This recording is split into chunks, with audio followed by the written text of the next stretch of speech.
In this episode of Ask Paul Kirtley, we're going to be talking about food for longer trips and expeditions, choosing companions for expeditions, foraging for calories, valuable lessons learned in the outdoors, tarps and bivvies for colder months, drinking while you're hiking in areas where there isn't much water available, and tree and plant ID guides.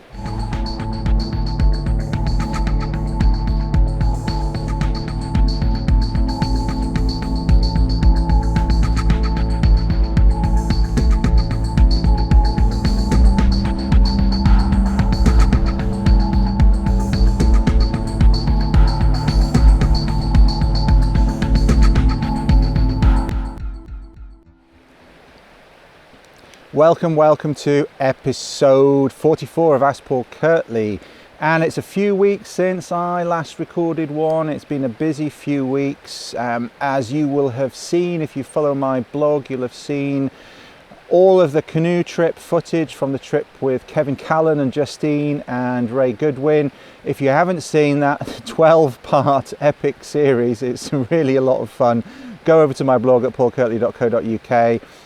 We filmed that trip in quite a lot of detail. There were some fun off-river components of the trip and some really fun on-river components of the trip as well as all the camping. We wild camped along the whole route as well. So if you haven't seen that, it was on Kevin's YouTube channel, but I've embedded each video in a blog on my blog, each part 1 through 12, and you can find them on my blog very easily. Also, I've been in Wales doing some canoeing, some of it with my team from Frontier Bushcraft, some skills training there, and I've got a couple of videos coming up as well. They'll be on my YouTube channel as well as on my blog, so check those out. There's been a lot of outdoor stuff going on. And for those of you that are not in the UK and maybe thinking it's a bit crazy, it's December, shouldn't they be putting their canoes away for the winter? Well, actually it's kind of our canoe season now, November, December, January, February, March, because it's outside the fishing season, and some rivers there are issues with fishing rights and canoeists not being able to paddle them during the fishing season. That's just a function of the way that the laws have worked here in the UK for a long time. Also, that's when we often have most water in our really good paddling rivers. So winter, provided it's not frozen over, winter's a really good time to be getting out paddling, and so you'll see a lot of people getting their canoes out and doing some paddling at this time of year. Also, for a lot of people who work in outdoor education, over the winter when it's a little bit less busy like it is with us, we're very busy with teaching people in the woods from Easter right through till October. Once we get into November and December, we've got a bit more time to ourselves to work on our own skills. So again, in terms of doing just some recreational paddling or doing some canoe qualifications or certifications, coaching certifications, those sorts of things, winter is when we tend to be doing those things. Also, just getting out for a hike. I'm out for a hike today, about a 10-11 mile hike that I'm doing today. I've stopped a couple of hours into it for a coffee and a snack, and I thought I would record an episode of Ask Paul Kirtley. I've only got my little Canon G7 camera with me today, and it stops after about 15 minutes if I remember rightly, so I'm going to have to keep an eye on the screen. I've got the flip screen up. I'm going to have to keep an eye on that, so if I keep looking away from the camera, that's why. I'm not being distracted by anything in the background. I just want to make sure it's still recording, and I'll have to sort of stop and start it a couple of times so I don't run out of time. But it is a bit drizzly today, so I'm going to crack on without further ado and get through these questions without too much delay. And I've sort of made a bit of a random selection. I have, as always, there's always a backlog. A few people have contacted me and said, why haven't you answered my question? I get a lot of questions, and I can only do one of these a week at most, and I know I haven't done one for several weeks, so apologies if you've been waiting for one. A few people have asked me where these are. I'm back on schedule now. I should be able to get one of these out a week going forwards.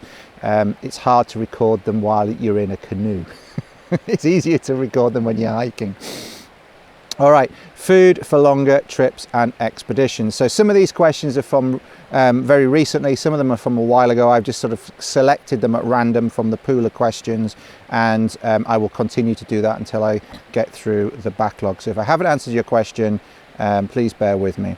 All right, so this is from Brian Legat, and his question is, hi Paul, having listened to episode 41 of Ask Paul Kirtley and previously having watched your videos on packing food for a week and nutrition, my question relates to longer term journeys and expeditions, greater than a week duration. I'm interested to hear your thoughts on how you plan menus and pack food for longer durations, and especially how you deal with fresh foods, especially meats.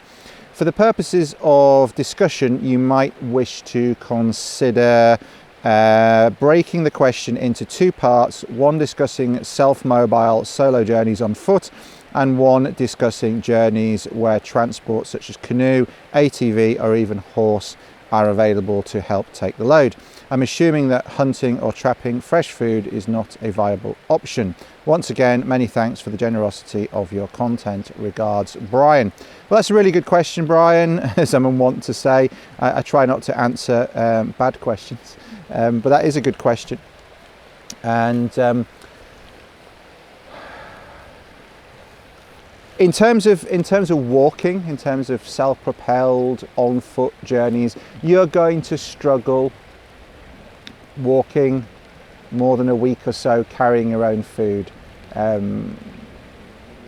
In terms of volume of a general rucksack. So to start off with, you're going to have to maybe get a slightly bigger rucksack, and then it's about how much weight you can carry. Your food, particularly these days with so much good quality lightweight equipment available, these days food tends to make up the largest proportion of weight in your rucksack once you get beyond an overnighter or a couple of days. And you know, on a longer term hike, you're going to be looking for maybe up to about 1 kilo of food a day to provide you with the calories. You can start off with getting away with less than that because your body doesn't quite get up to the sort of calorie burning levels that you do once you get about a week or so into a journey, and that's the same whether you're in a canoe or on foot. You tend to find that your appetite increases as you continue into the journey. You will be burning body fat to start off with, and you'll be burning that, and then as you go on you'll start to feel more hungry. So if you're just doing a couple of days, you can get away with almost not taking enough food.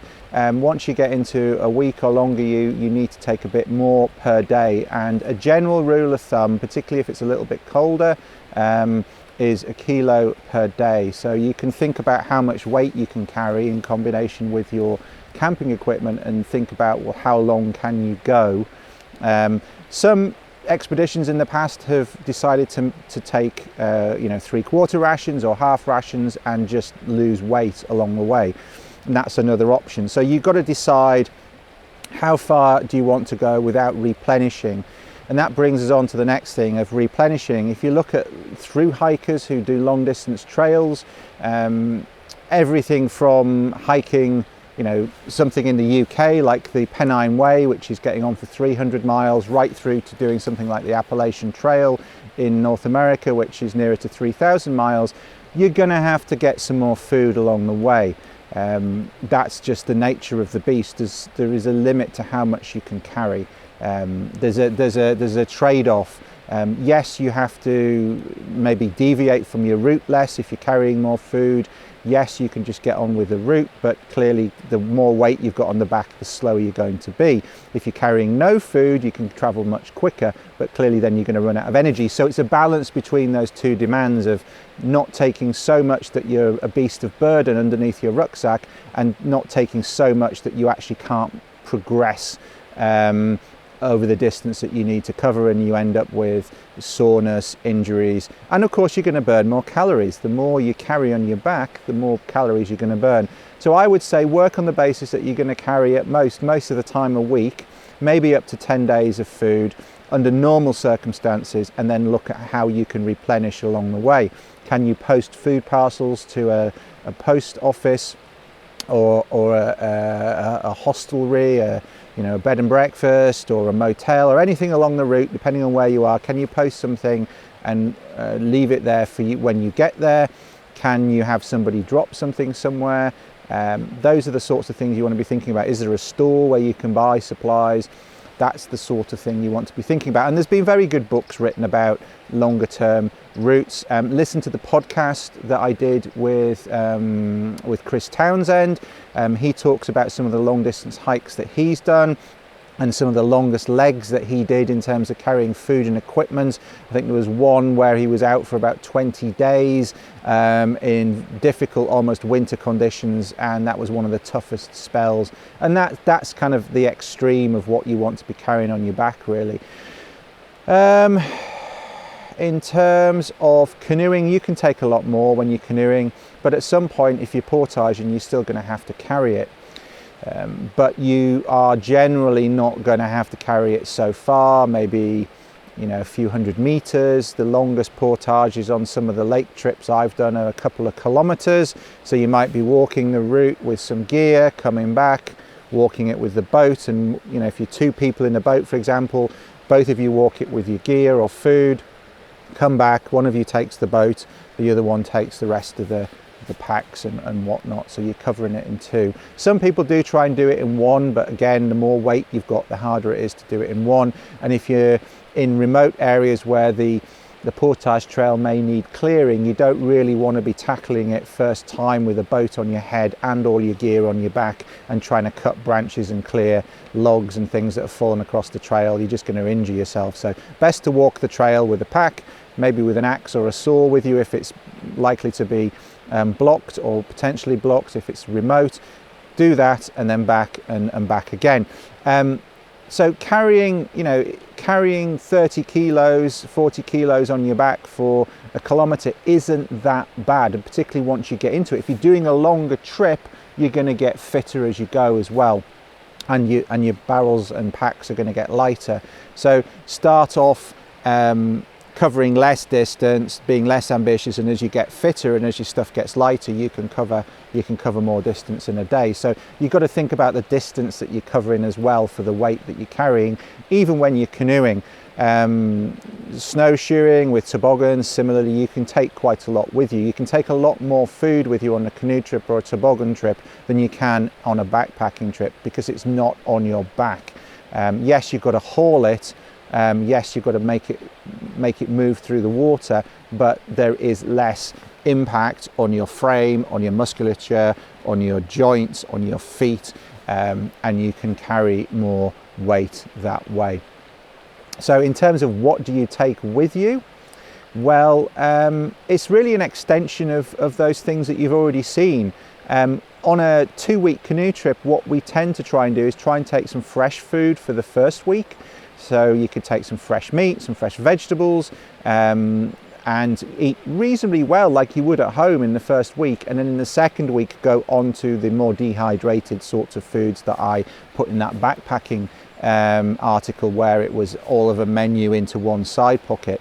And you've got a lot of choice of whether or not you go to the supermarket and make up your own menus, or whether you buy dehydrated freeze-dried foods like the Backpackers Pantry or the Real Termat from Norway. There's some really good stuff out there that's lightweight and tasty. And that's the way you can do it. With meats in particular, you asked specifically, what we do at the beginning of a trip is take some frozen meat. So it's vacuum packed steaks, for example, frozen, vacuum packed pork chops, frozen. You can take bacon and individually packed. Bacon lasts quite well anyway because it's salted. So it defrosts over the first few days and it's fresh well into the first week. And it's the same with veggies. Some veggies you need to eat pretty quickly. Other veggies last ages. Carrots last a long time, red cabbage lasts a long time, potatoes last a long time, onions last a long time. So you could even be making like a sort of fresh cabbage and carrot and dried fruit, raisins and that sort of thing, some vinegar and black pepper, salad in the second week for something fresh.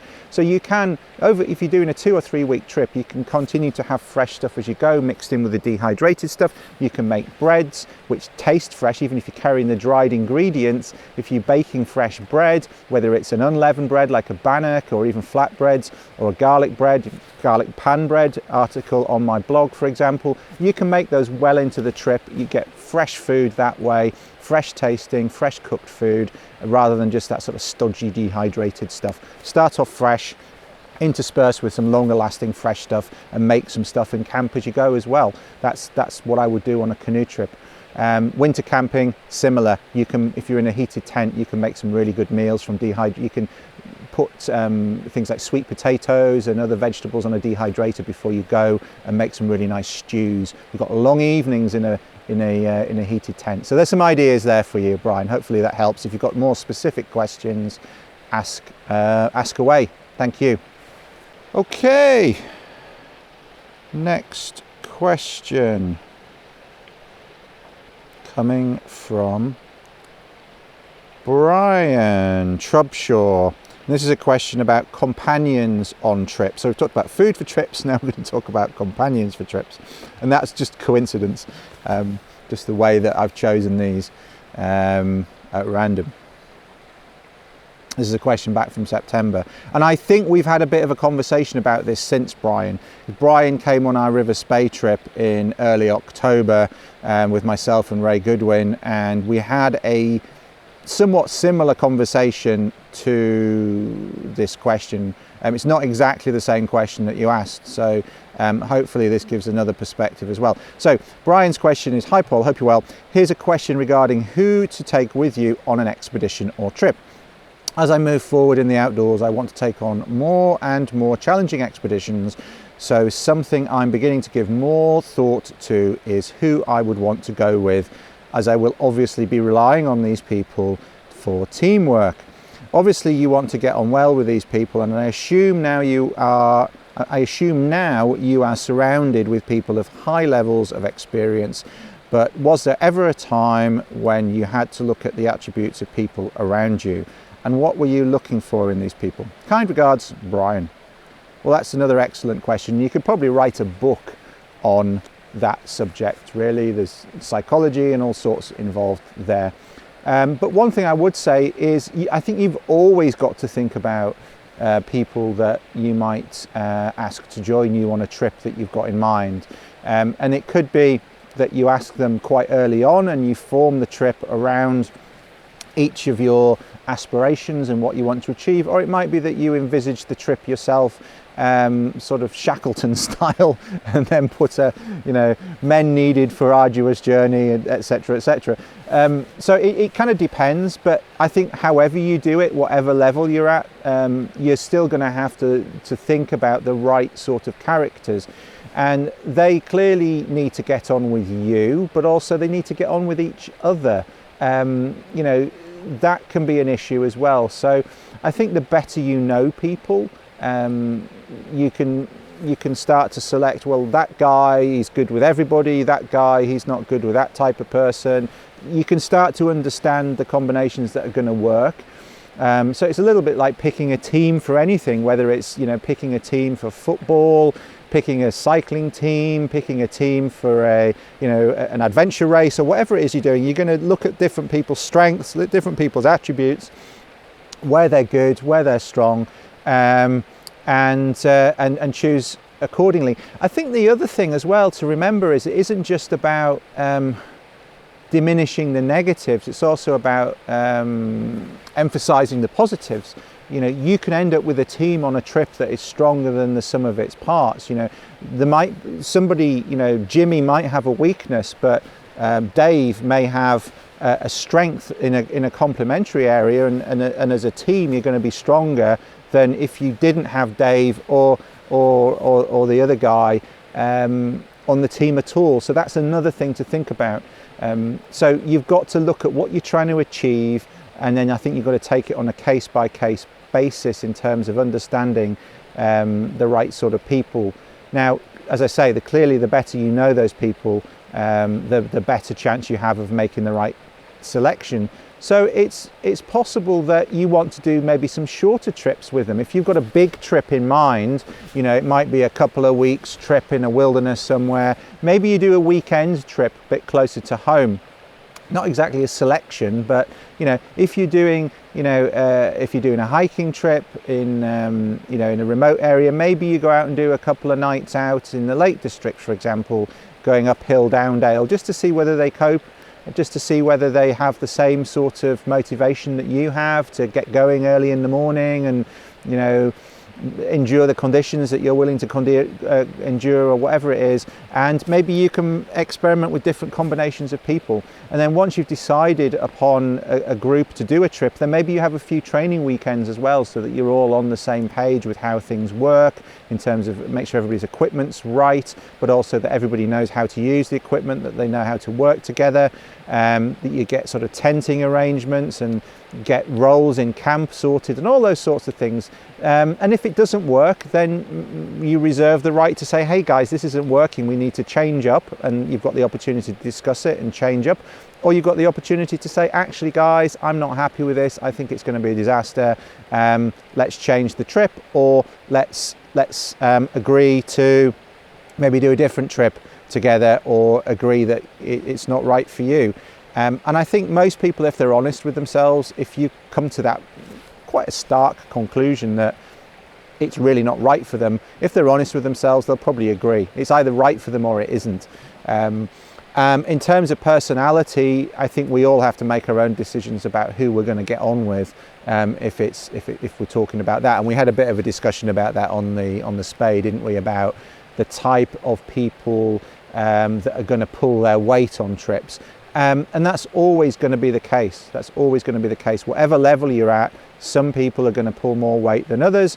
And there is always some leeway for that on a trip, of course. As I say, some people have strengths in one area, some people have strengths in other areas. But at the end of the day, you're still going to have to make a decision about whether that person's right for the trip. And however good mates you are at home, going down the pub or just seeing each other socially, that doesn't mean to say they have a right to come with you on any trip that you're doing, because that could be a complete disaster for everybody. So I think you have to be very objective about it, in that sense that the right people come with you and not just your mates because they're your mates. I think that's the other thing. So look at people's strengths, look at combinations of people, and make sure you're not just inviting people because they came on the last trip with you.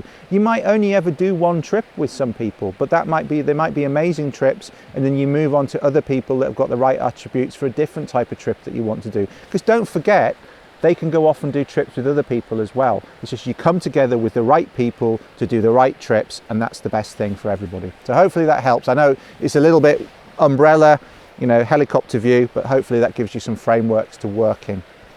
Good question, Brian. Next question is from Quixotic Geek. Hi there, good to hear from you again. I'm learning about wild food and foraging. While I'm finding lots of plants that can be eaten, a lot of the edible plants are in the form of leaves or flowers. In order to meet the energy requirements of even a low activity day, recommended daily amount 2,000 calories per day for a woman, I would be looking at quantities that wouldn't be reasonably eaten in a day. For example, over 6 kilograms of sea kale leaves would be needed to get that much energy, assuming similar calories to cabbage. Even fruit doesn't help much. 80 apples would be needed. Obviously, I could pad these out with fish or fowl, but foraging in Britain, I only really have access to the 4 Fs. What are my options for calorie-rich foods that can be found in Britain? Cheers, Julia. All right.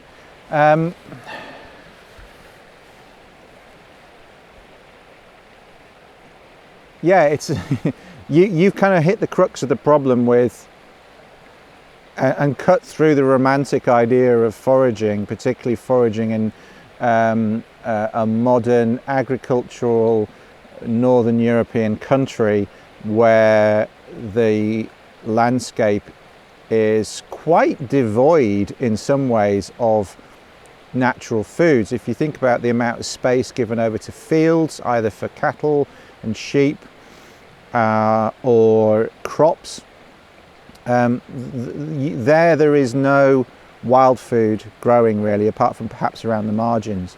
And so you've got this massive amount of space which has been scoured of the potential for having wild foods in it, and so you're left sort of running around the margins and what woodland there is, and strips like where I am now alongside a river which is, you know, steep and rocky.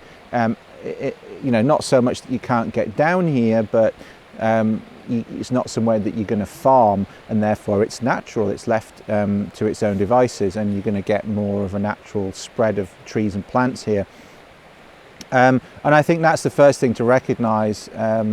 The first thing to recognize is that you're just not living in an environment where it's in any way, shape or form similar to the one where people would have been pure hunter-gatherers. It just isn't the same. In terms of quantities, that's part of the issue, just in terms of the quantities of things that you might be able to gather. Second point there is what you really need to look for calories are starches and fats, as opposed to simple sugars and leafy greens. And yes, you are going to get a lot of micronutrients from eating a range of fruits and a range of leafy greens, and I'm not saying don't have those in your diet, but you're going to have to go more for nuts, which are rich in starches and fats. You're going to have to go, and protein, you're going to have to go for tuberous roots. So things like, you talked about sea kale, what about the roots of sea kale, for example? You're going to get a lot more calories from those. So tuberous roots, some thistles have roots that you can eat. Carrot family some have roots that you can eat, but you have to be very careful with the carrot family because of the poisonous members of that family, so get to know them carefully. Not everything that looks like a parsnip is a parsnip. Burdock, cattails, those type of things, even dandelions, silverweed, pig nuts, starchy roots like that. Then looking at the processing things like marsh marigolds, roots which are toxic in some ways and toxic raw. Processing the roots as lesser celandines, which is similar to marsh marigolds, same family, buttercup family, ranunculaceae, poisonous, have some toxins in them, but you can process them to reduce the amount of toxins in them, the roots, and get some starches out of them. And you've got things like bistorts and other things with starches in them. So there are starchy roots around, but you have to work for them, you have to dig them up. And again, there's a lot less of them around than there might have been, whether it's through clearance of areas where they would naturally grow for other purposes, whether that's towns and cities or agriculture. And also then you've got drainage and clearance of the sides, or drainage of wet areas, so you've got less aquatic plants that have got starchy roots, rhizomes on them. And also the clearance and the clearing of the side of rivers for fishing and other activities where you might otherwise get those plants growing. So you've got relatively limited opportunity to gather those things, and you've got to work harder to get them. But those are the sorts of things you want to be looking for. And it is a challenge to look through the year and find calories just from plant foods right the way through the year. And yes, I think particularly in the winter you would have to be adding things that you'd gathered in the autumn. So remember, lots of nuts and fruits you could gather in the autumn, preserve them for over the winter, either by making fruit leathers or by turning some of the nuts into flowers, seeds into flowers. Of course, we haven't talked about seeds. Grass seeds you have to be careful with because of ergot, but there is potential there. Sedge seeds, some of the docks, plantains, those sorts of things. You could process seeds, turn them into flowers, make bannocks, or just store them for when you want to. And then into the winter, you're probably going to have to supplement with some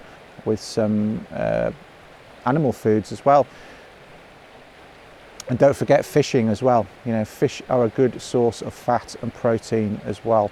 So I think you've got to have a real wide-ranging set of skills and an in-depth knowledge of trees and plants in order to live from the land through the year. But it's possible still, I would say, but you'd have to work at it pretty much 24/7. And I would say that if you're going to start from scratch, you'd have to start at the most favourable time of the year when there were a lot of foods around and you could get a lot processed and in the bank for the tougher times of the year, so that you had some resources to fall back on.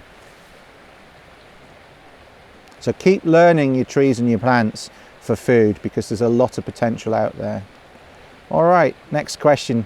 Good photo. I'm hopefully going to get through this one before the camera runs out of time. This is a great photo from one of our canoeing courses, our Expedition canoeing courses back in the summer. It's from Martin Tomlinson, who is on that course, and he's emptying a boat there from a little capsize. And his question is, hi Paul, we all make mistakes, some of them bigger and more costly than others, especially when outdoors. Hopefully we get to learn from them and become better at the things we do in life. In all the time you have spent outdoors, which mistake have you made that has taught you the most valuable lesson? It's a good question. I like these Instagram photos and questions, by the way. They're a nice visual way of asking the question. Of course, please do keep sending them in by email, but I'm really liking the Instagram questions. And don't forget about SpeakPipe. SpeakPipe costs me money to have it there, and it's not really been used very much by people recently. I do like getting the questions that way as well. You know, it's a nice mix if we get some visual ones, if we get some audio questions, if we get some text ones. So please do use all the different means. That would be good. Anyway, back to Martin's question. Most valuable mistakes. Well, we'll start off with canoeing. I've made a lot of mistakes paddling, and I think you have to keep pushing the envelope in terms of your skills within the bounds of reasonable safety. As I say, I've just been doing some paddling, and I was trying a few things in terms of moves on a river that if I was in a more remote setting I would never try, but I was not far from help. I had a good group of people with me who I was completely confident that would rescue me should I fall in, and I did fall in a couple of times, and had I hurt myself, we were not far from a road, we're not far from transportation, we've got mobile phone signal, whereas in the wilderness I would be much more conservative and I would have portaged and lined around that obstacle. But you've got to keep pushing your skills, and you've got to know when you can make mistakes. And also, when you're pushing your skills in those situations, you know where the boundaries are for when you're in more remote settings and you can't take those risks. So it goes both ways, that if you keep pushing your skills, you're going to be better in most circumstances, but also you're going to know the limits, and you're going to know, right, there's a chance I'm going to go in here, there's a chance I'm going to wrap my boat, there's a chance I'm going to lose my gear, whatever it is. So I think you've almost got to seek out small mistakes so that you don't make the big ones in more serious settings. That's part of learning. It's the same with kids. You know, if you completely wrap them up in cotton wool and don't let them ever graze their knee or bump their head a little bit, then they're never going to learn, and then they're going to fall off something and really hurt themselves in a more serious situation. So I think you almost need to actively look for the small mistakes that you can make where you're in a relatively safe setting, to test yourself, to test your skills and find the boundaries. And that's important. So all of those little mistakes that I've made, whether it's paddling, skiing, using a knife, building shelters and them leaking overnight, all of those small mistakes that you make are part of the overall learning experience. And that's one of the reasons why you can't learn all of this stuff from books or from watching this video or listening to this as a podcast or watching my videos. It can be a starting point, it can be a handrail, it can be a guiding light or a point in the right direction, but you're the one that has to go out and try things and work things out for yourself and make them your own. And you're inevitably going to make some mistakes along the way.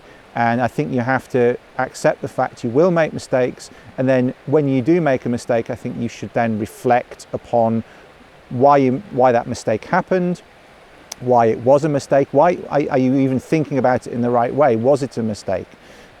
Or is it something that's going to happen over and over and over and over again as a consequence of what you were doing, and therefore you have to change right from first principles the way that you approach it?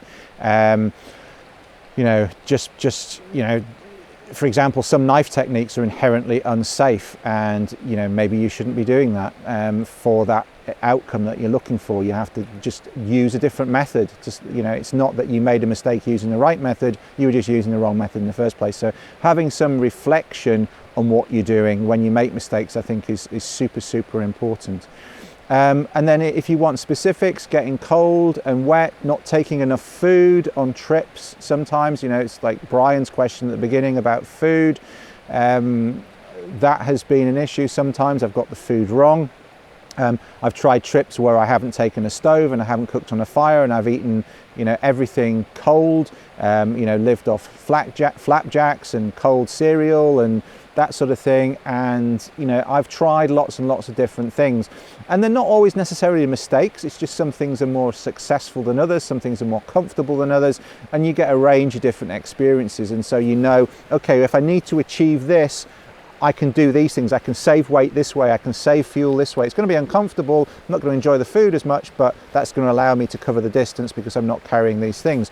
Or that's not going to work in these really cold circumstances. I need some warm food, I need warm drinks, I need to get the calories in that way as well. It makes a big difference actually, cooking food and warm drinks over and above just eating cold rations, for example, in terms of how quickly you get hungry and how much food you seem to be able to digest in a given period of time.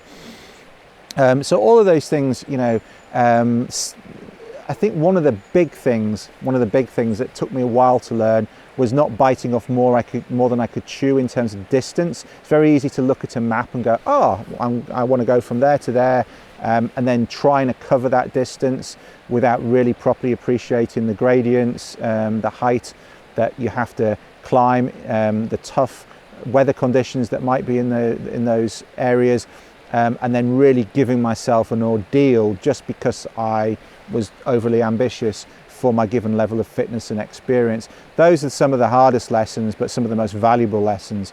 And I think those tough conditions, those tough trips give you a resilience and a certain amount of stoicism that you wouldn't have had otherwise. So there's value in all of these situations. I think making hard trips and just trying to cover distance, whether it's by canoe, by foot, by snowshoe, by ski, they're some of the best lessons. They also make you much more efficient with all of your basic bushcraft, your firelighting, your campcraft, your navigation, rather than sort of sitting around and lazily practicing things. And there is time for that. You need space. You don't want to be pressured always when you're trying to practice skills, but having to apply them in a real context, that's a great learning experience as well. I think the takeaway from that is, don't be afraid to make mistakes. And this is not just for Martin, this is for everyone. Don't be afraid to make mistakes. If the stakes are not particularly high, don't just think about it being a binary thing where mistake is bad, not mistake is good. Nobody's judging you.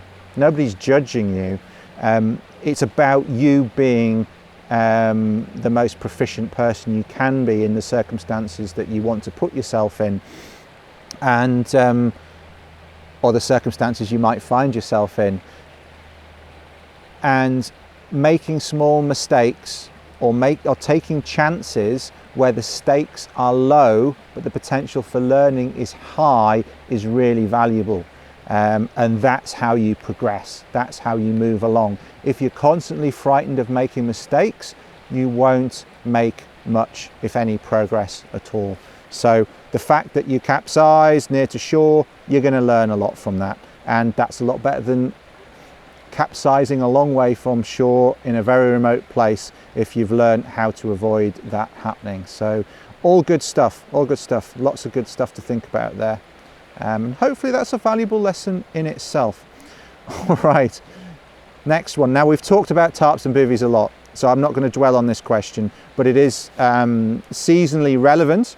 This is from a little while ago. This came in September, I think this question came in, from Tom Payton. And Tom's question is, "Hi Paul, great vids, always take something that I can use in my outdoor pursuits. Keep up the great work. This year I have been trying tarp and bivvy setups and enjoying it compared with my one-man tent I had previously been using, feeling a bit closer to the environment. Is this setup suitable for the colder months ahead of what you would recommend?" Sorry, I read that really badly. "Is this suitable for the colder months ahead, or what would you recommend? And are there any other tips or considerations for the autumn months ahead?" Clearly we're kind of in the autumn months now. We're still in autumn. "I'm in Scotland and generally camp in wooded areas." Well, tarps are great for wooded areas, and you can make a decision about whether you want to be what some people call a ground dweller or hanging from a tarp, hanging from a hammock. I've discussed before that I'm not a huge fan of hammocks for personal reasons. I don't like them in cold conditions. I find them a faff. I prefer just to be on the ground with a good insulating mat underneath me and a nice warm sleeping bag, and be able to get in and out relatively easily and not have to worry about under blankets and under mats and over blankets and all those sorts of things. If you want to do that, absolutely fine. It's not my preference. I like keeping things simple and straightforward. I tend to sleep on the ground pretty much throughout the year, unless I'm somewhere tropical where I need to be up off the ground because of the insects or snakes or what have you around. And even in areas, some people have asked me about sleeping in tarps when there's lots of biting insects around. Yeah, you can get a mozzie net as well. Sometimes I will choose to take a one-man tent with an inner and an outer rather than take all of that other stuff, because it's lighter. And in really dry conditions, you can just sleep in the tent inner in your sleeping bag or on your sleeping bag if it's warm, and the biting insects don't get to you. That can often be a more flexible approach than taking a tarp and a mozzie net and all those sorts of things. It just depends where you're going and what sort of circumstances you might be finding yourself camping on. Talked about longer canoe trips. I mean, yes, some camping spots you can set up tarps and mozzie nets and things. Other places it might be easier to set up a tent and get in there wherever you are. I tend to take a tarp and a tent on longer trips, both lightweight, and then I can make a decision about what I'm doing and how I set things up. And it's always good to have an outdoor space. But back to your question, based on having tried lots and lots of different things, yeah, absolutely you can sleep on the ground, in a tarp, under a tarp, waking up, it's nice and fresh. I really like breathing in the cold fresh air on a winter's night or an autumn night or an early spring night. I think the main thing is to have a warm enough sleeping bag. If you've got a 4-season sleeping bag, synthetic is fine as long as it's warm enough. It doesn't need to be some big expensive Arctic down bag. As long as it's a synthetic bag that's in decent condition, that's warm enough for the season, you'll be fine. Take some merino base layers as well. They can be useful during the day if it's particularly cold, but you can sleep in them as well. Be prepared to sleep in a hat. That can keep your head warm. You can take a balaclava if you want to, but that's for really colder conditions. And remember to use the baffles properly in your sleeping bag so that you're not letting warm air out when you turn over, and you're sort of bellowing out the warm air out into the night and sucking in cold air. And again, insulation from the ground is important. So make sure you've got a good insulative mat underneath you so that you're not losing heat into the ground. I did do a video last winter with some tips for winter bivvying. That would be useful, and I'll link that up in the YouTube video here, and I'll put it in the show notes under episode 44 on my blog as well. You can find them there. And there was also another winter camping article, sort of not sort of Arctic winter camping. I've done stuff on sleeping in heated tents, of course, and you can find that on my blog, but I did another one on winter bivvying as well, with some tips for sleeping out in cold conditions in a bivvy bag and a sleeping bag and a sleeping mat. Some of that's outside under a tarp, some of it's in snow shelters, but those two things together, the woodland wild camping tips, 21 woodland wild camping tips, which will be linked up here, and the winter bivvying article combined should give you all the different tips and tricks and bits of knowledge that you need to comfortably sleep out in the northern temperate forest right through the winter, including in Scotland. So enjoy that, and if you've got more specific questions, Tom, please come back, but there is a ton of info in those articles. And for the rest of you that have not seen those, go to the show notes, I'll link them up there, and the 21 woodland wild camping tips will be linked in the cards here as well, so check those out. Really relevant for this time of year. All right, next question. This is from Philip Arthur James Price, and this goes back to late August. Apologies for not answering this sooner. It's a little bit less relevant now, but overall it's a good piece of knowledge to have, and it's a good question.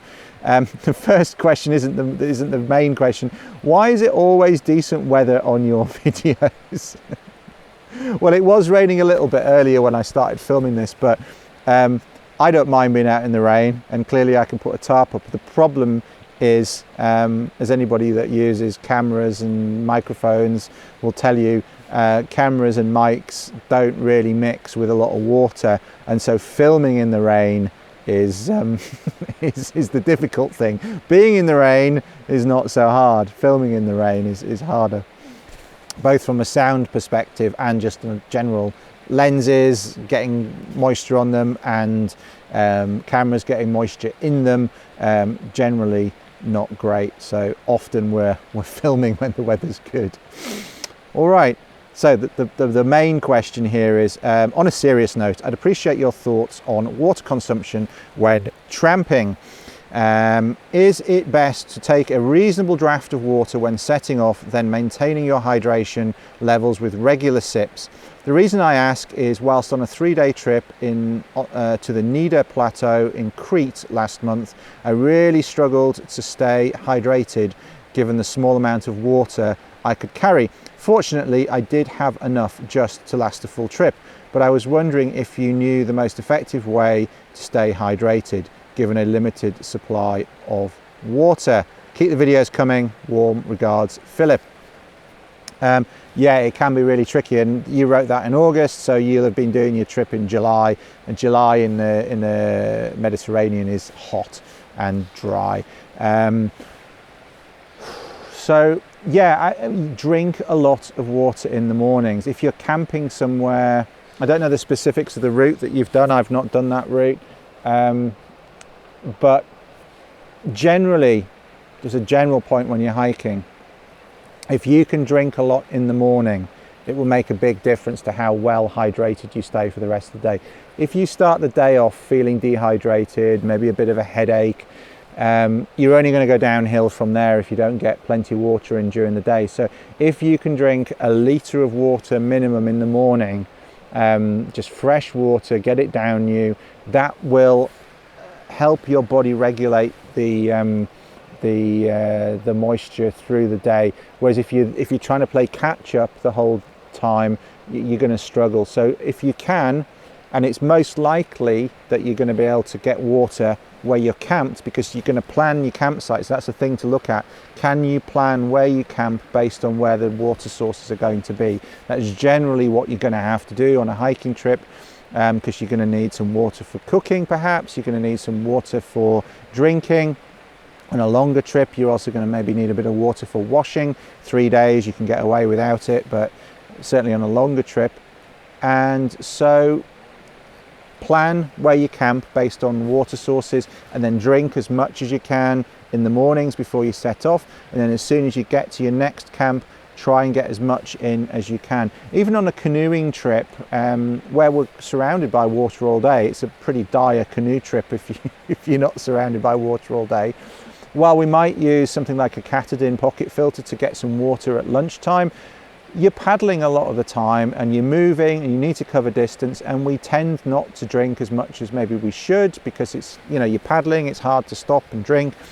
And so what we'd make a point of doing as soon as we get into camp is drinking plenty, getting a kettle on, getting everybody get a nice big cup of tea or juice, or cordial, or one of the the flavor crystals that you get, or the isotonic drinks, something like that, getting a good amount of fluid in you as soon as you get into camp, then having food, having some carbohydrate rich food. Remember, carbohydrates, hydration, carbohydrates, when you break them down, give off water. If you're not drinking a lot and you're also not eating a lot of carbs, but you're rather eating quite a lot of protein and fats, you're going to be more dehydrated than if you're eating some carbohydrates. So on a hiking trip, I'd always have some pasta in there, because you're going to get some water out of the food. And particularly if you're rehydrating that pasta, clearly when you're cooking it, there's water soaked into the pasta, but also the metabolism of breaking down those starches is going to release water, and you get some water that way as well. So think about the diet, think about planning your route, think about drinking plenty in the mornings before you set off. If there's water sources there, think about drinking plenty as soon as you get to your camping spot in the evenings. Some people don't like to drink lots of water all at once. You just have to get over that. Also, some people worry about drinking too much water in the evenings because they're going to have to get up for a pee. Okay, live with it. Yeah, you might not sleep for 8 hours, but better to be well hydrated the next day and have to get up for a pee at 3 in the morning than not drink enough in the evening and be dehydrated the next day. Because it's not just about physical discomfort in terms of, you know, getting a headache and those sorts of things. I tend to get a headache first. That's the first significant manifestation of dehydration for me.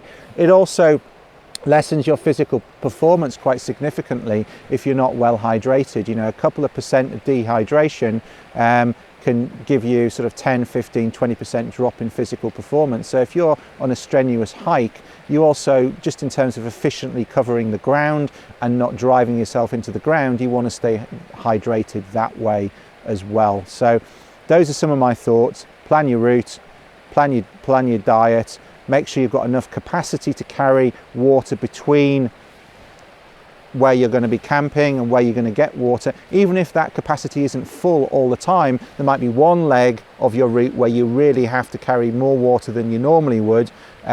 Then have the capacity, maybe have a collapsible bladder or something where you can carry water into the area where you're really not going to be able to get water, and then that can be stowed away the rest of the time. So good question from Philip there. Hopefully that's useful, and hopefully that's useful. Some of you will be planning trips for next spring and next summer. You know, it starts getting warm, May, June, July. Some of you will be planning trips for that time of year, so that may well be helpful to you in putting into the mix for their planning of trips going forwards. All right, next question is about tree and plant ID guides, and this is from Dave G from Edinburgh, and his question is, hi Paul, thanks for everything you do. I really enjoy your podcast and YouTube channel. I have a question about tree and plant identification. While I know there is no substitute for getting out on the ground and learning by looking, I'm also looking around for good tree and plant reference material, ideally printed books. Are you aware of any good reference books in this area? In particular, do you know of any that will help you identify plants and trees, but also describe their bushcraft uses, i.e. this is what an ash tree looks like, it's good for X, Y and Z uses. At the moment I'm piecing together a lot of things from offhand comments, YouTube videos and so on. So a really solid and maybe even portable reference guide would really help. Thanks again for all you do. Dave. All right, Dave, well, unfortunately there isn't an all-in-one guide. There are some very good tree identification guide books, there are some very good plant identification guidebooks, and specifically some very good flower identification guidebooks. A lot of the plant books are centered around identifying flowers, but as the rest of the plants as well, but not so much on identifying them when there's no flower present. I would recommend the Collins Tree Guide, I'd recommend the Collins Flower Guide, I'd recommend the Wildflower Key, and there are a few others as well, and they are listed on my website actually on paulkirtley.co.uk under resources. There are some lists there which link through to Amazon, and full disclosure, any Amazon link that you click through on my blog, if you purchase that, I get 5% of the the nominal, the cover price, whatever you pay. And that doesn't make it more expensive. It just means that it helps me pay for the hosting for my site. I don't make a lot of money out of that. It's pocket money, but as I say, most months it just about allows me to pay for the hosting and some of the other facilities on my site. So if you are going to buy those, I appreciate it if you click through on the links there. I don't put anything on there cynically to try and get people buying things. It's a list of books that I think are really good and should form a core set of guides for you. There's some wild food guidebooks on there as well that I recommend, which are useful, but they're not really ID guides. They're more uses in terms of wild foods, but they dovetail nicely. And there's a few bushcraft books on there as well as all of the information that's on my blog, and all of that stuff dovetails together nicely. But there isn't one guide that's going to do everything, unfortunately, and it's just one of the parts of the learning process that you have to go through in terms of piecing that stuff together. I would say though that was my motivation for starting my online tree and plant ID course, because the problem is, here's the problem in a nutshell. You go and get that Collins tree guide, which I recommend you do get, but there's about 1,200 to 1,400 tree species in there, some of which are common and widespread and native. Some of them are common, widespread, introduced and naturalized. Some of them are quite rare and only in collections.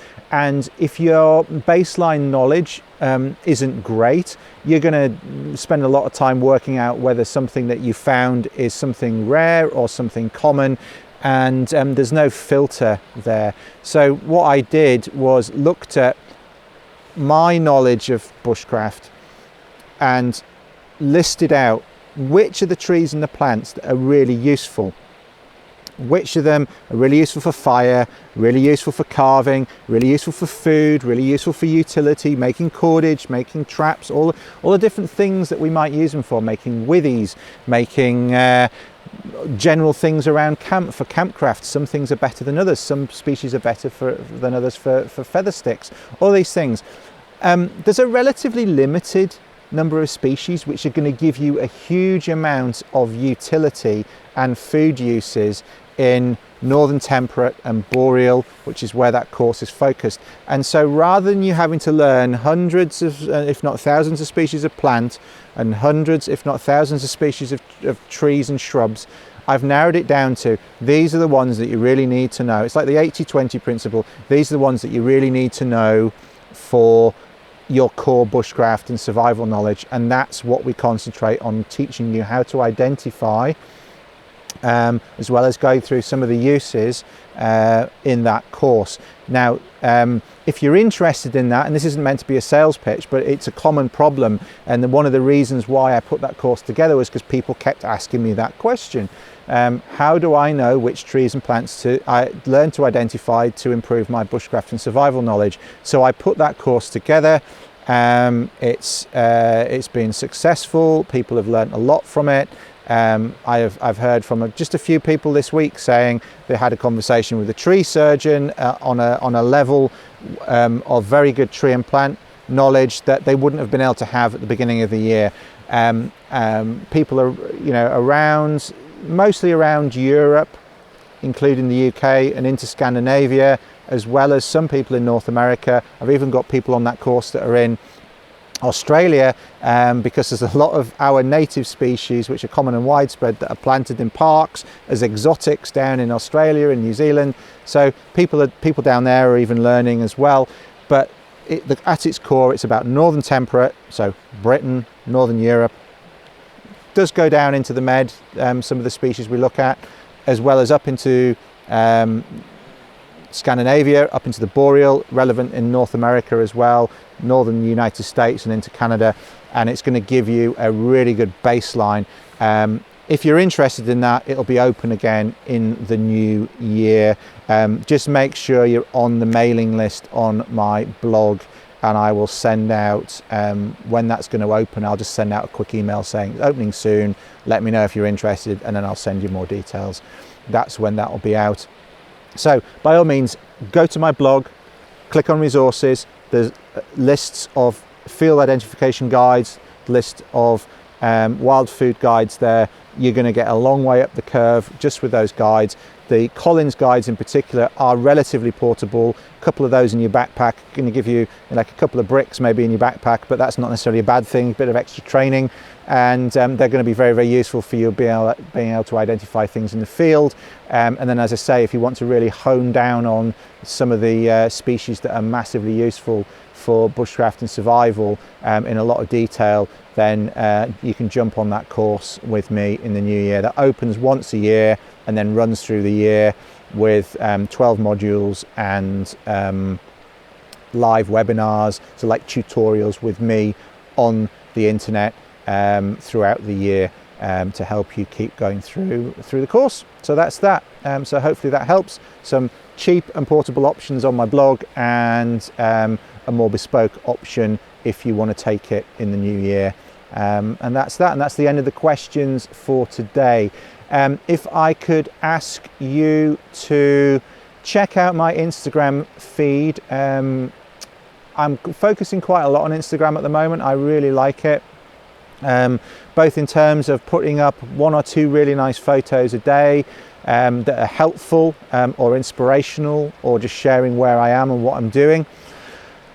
Like a little mini blog. I'm doing some, going back to the previous question about tree and plant ID, I'm trying to do more sort of mini blogs where if I see something interesting, I'll take a photo of it and then I'll just write something. Just as, if you're on a course with me and we're going for tree and plant walk, we would do that for a number of tree and plant species. I just put one up, talk about the species, some of the uses, in the same way as I would speak to you in person if we're doing a tree and plant walk. Put that up. And that's there. I put some other things there. The other thing is Instagram stories.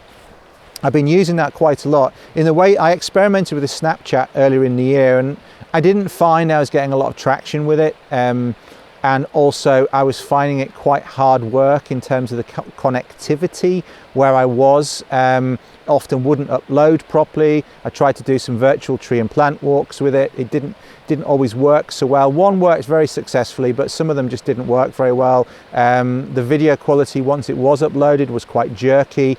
And so now that Instagram have brought out Instagram stories, that's working really nicely in combination with the other stuff that I'm doing on Instagram. I'm trying to do a bit of behind the scenes stuff in terms of what we're up to, or what we're up to as a company, or what I'm up to personally. And if you don't know what I'm talking about at all, when you look at your Instagram feed, you'll see at the top there are circles, and if anybody's posting on Instagram stories, they will show up in the feed at the top, and you just click on that one and it will go through. Some of them are stills, some of them are videos, and a couple of ducks just flown over. And you get them in a little, basically I post stuff through the day and it puts it together and you can just watch through it, and they're like sort of 5-second snippets, photos. I can put comments on the photos as well, and that's quite fun. So check that out. I'm putting a lot of effort into Instagram at the moment, and I'm finding it a nice way of sharing stuff in a very direct way.